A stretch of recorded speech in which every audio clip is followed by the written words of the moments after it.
a giant, eyeless creature, extremely sensitive to sound.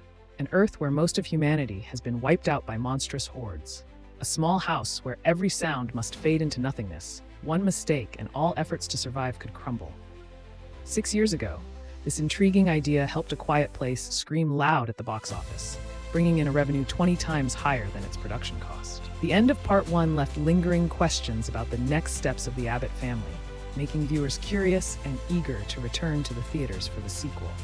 Thanks to that, despite being released during the box office freeze due to COVID, A Quiet Place Part 2 still proudly earned nearly $300 million, on par with the first part.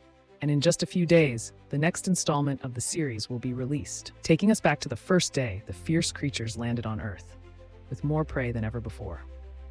Let's recap what happened in parts 1 and 2 of A Quiet Place, to make sure we don't miss anything in the next part. 89 days have passed since Earth was invaded by the ferocious creatures. The streets are completely ruined, not a single person nor a sound. Inside an abandoned pharmacy, the Abbott family is quietly searching for essential items for survival. Evelyn carefully retrieves medicine for Marcus, her and Lee's second child. Meanwhile, Regan, the eldest sister with a hearing aid, is struggling to keep her energetic youngest brother in sight. They communicate entirely through sign language to minimize sound. They even have to walk barefoot and only on the pre-laid sand paths. Before leaving, the youngest brother secretly takes a toy model and 2 batteries, despite being warned of the danger if it makes a sound. Suddenly, in the middle of the bridge, music from the toy blares out, surprising the whole family. Lee rushes to save his youngest son, but is not fast enough. Before everyone's eyes, a monster swoops in. More than a year passes. Life in the quiet place of the Abbott family continues. In the basement, Lee is still researching to find out the characteristics of the ferocious creatures while trying to contact the outside world through the radio. Evelyn is in the final weeks of her pregnancy and needs to prepare a completely soundproof delivery room. As for Regan, she hasn't been able to forgive herself after her brother's incident and feels her father is increasingly distant because of it. The breaking point comes when she is forbidden to go to the basement and not allowed to get food with her father.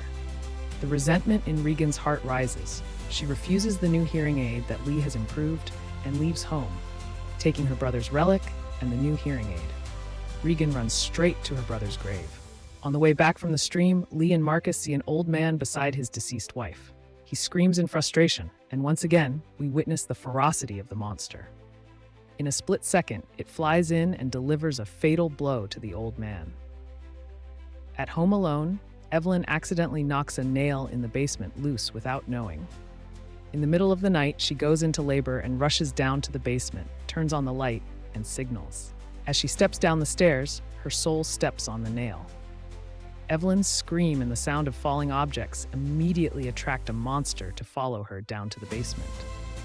Suppressing the pain, Evelyn takes the alarm clock, places it in the corner of the room to distract the predator, and runs up to the second floor.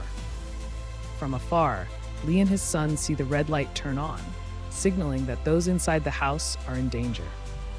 Seeing this, Lee sends Marcus to light the fireworks that have been prearranged in the distance, creating a loud noise to lure the monsters out of the house. Although scared, Marcus understands that he is the only hope to save his mother at this moment, so he runs to carry out the task. Inside the house, Evelyn uses all her strength to crawl into the bathtub while a monster is following right behind her. At this moment, she starts bleeding profusely, an unusual sign that both mother and child are in danger. When she can't endure any longer, Evelyn lets out a painful scream, just as the fireworks in the distance explode. The monsters are once again distracted and run outside.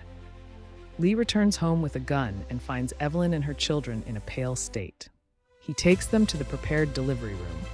At this moment, the baby lets out its first cry and is immediately placed in a soundproof wooden box equipped with an oxygen tube. Evelyn passes out after the dangerous ordeal. Waking up and not seeing her other 2 children in sight, Evelyn urges Lee to immediately go find them and promises to protect them at all costs. Lee leaves, not noticing that a nearby water pipe has burst and is flooding the room of the mother and child. On the way back home, Marcus panics when he hears a strange noise and gets lost in the bushes.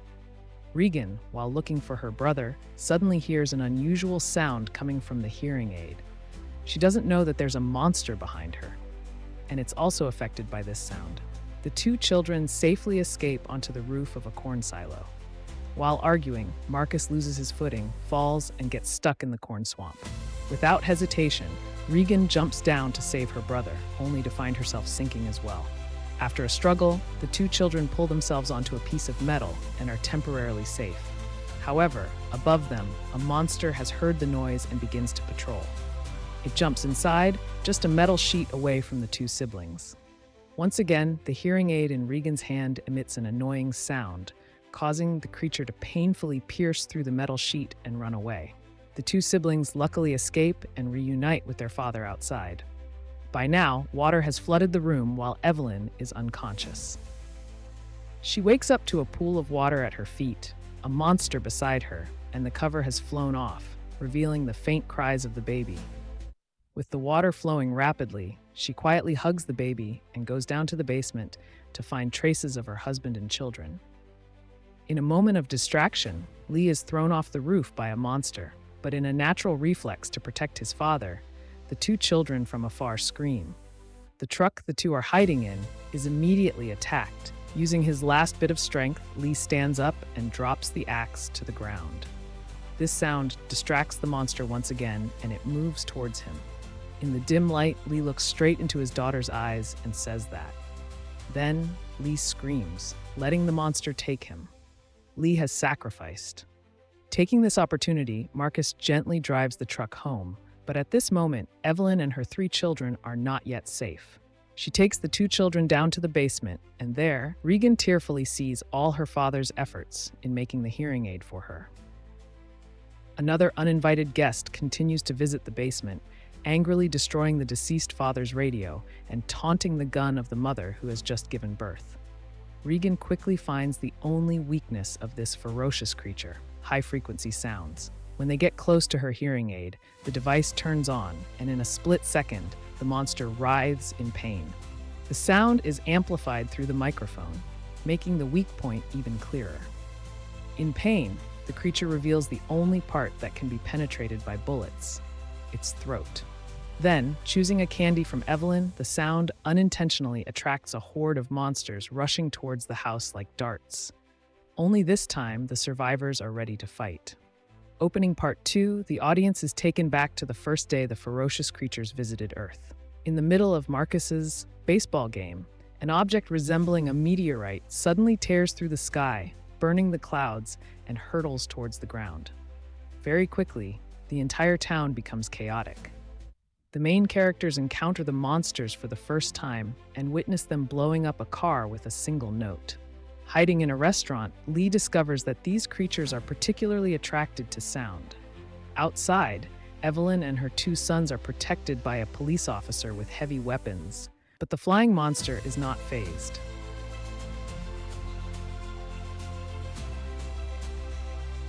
Back to the present, 474 days since the Earth was invaded. One day after Lee's sacrifice, and after the attack the night before, the Abbott family's house is left with nothing. The warehouse containing all the essentials has burned down, and the rest is submerged in water. Following the direction of the fire that Regan sees from afar, the 4 mother and children set off. This place is so heavily guarded that Evelyn accidentally triggers the alarm system at the first fence. They immediately run for their lives, unaware that a gun is aimed at them from above. The next person to fall into the trap is Marcus. His scream breaks the silence of the space. Evelyn manages to hold back the first monster with a bullet, but this doesn't mean they are safe. They are led into the basement of a factory by a masked man while the monster is still furiously chasing them. Deeper inside the basement is a giant safe where they can talk safely. Here, Evelyn recognizes the masked man as Emmett, an old friend of the Abbott family before the disaster. Despite witnessing Evelyn and her 3 children struggling to survive outside, Emmett refuses to help and asks them to leave. The next morning, having lost his entire family in the disaster, Emmett believes he didn't try his best to protect his loved ones, and that's why he doesn't dare take responsibility for helping the Abbotts or anyone else. At this moment, Marcus hears the song "Beyond the Sea" playing on the radio, something Lee definitely hasn't heard for over a year. According to Emmett, this song has always been playing, but their house is in a valley, so it couldn't receive the signal. He also reiterates that there's nothing left to find outside. Not giving up hope, Regan realizes the song is a signal from a distant island, and if they follow the train tracks, they won't get lost. The next morning, Regan sets off. Discovering this, Evelyn once again pleads with Emmett for help to find and bring her daughter back safely. In an abandoned train car filled with monster traces, Regan finds a medical kit but accidentally makes a noise. The sound from the hearing aid slows the monster down, but that doesn't mean shooting it is easy, especially for a panicked girl. Luckily for Regan, Emmett arrives in time from behind and finishes off the monster with a bullet. Emmett will take Regan home as soon as the situation calms down. However, Emmett changes his mind after finding a boat nearby. Evelyn also sets off back to town to get medicine for Marcus and oxygen for the newborn baby. Regan returns after the struggle with the bad guys and the monsters. Emmett and Regan continue their journey to the island as planned. The boat arrives, and the scene on the island completely surprises them. People are gathered around a bonfire, eating, drinking, and chatting as if no disaster had happened. According to a man, as soon as they discovered the ferocious creatures couldn't swim, the government found a way to evacuate people to the island by boat. However, only 2 boats arrived safely. The rest were attacked by monsters from the other shore. Emmett also explains the purpose of their trip, not to be rescued, but to bring Regan's hearing aid to the radio station. The next morning, during a rare, peaceful moment on the beach, Emmett hears a strange sound and realizes a monster has also landed. Before he can run back to report, he sees many people being attacked. He, Regan, and the man from the night before quickly get in the car, honking to lure the monster away from the crowd, and head straight for the island's radio station. It follows Emmett and Regan inside, stomping through every corner of the room. On the mainland, Evelyn and her 2 sons are using their last bit of oxygen. Unable to bear it any longer, she risks opening the safe door to look outside. She doesn't know that the monster is right behind her. Quickly, it chases Evelyn back into the safe. At this moment, Regan, with Emmett's help, also manages to get inside the radio room. There's no way to open the door without making a sound, and that's when Emmett has to sacrifice himself. Before Emmett is killed, Regan quickly puts the hearing aid to the speaker, causing the monster to retreat. This is also when Marcus' radio at home picks up the signal. Taking advantage of the victory, Marcus grabs the remaining gun and a bat, simultaneously finishing off 2 monsters on both ends of the battle line. Thus ends Part 2. Although Lee is no longer present, he still protects his family through the hearing aid he left for Regan. The 2 children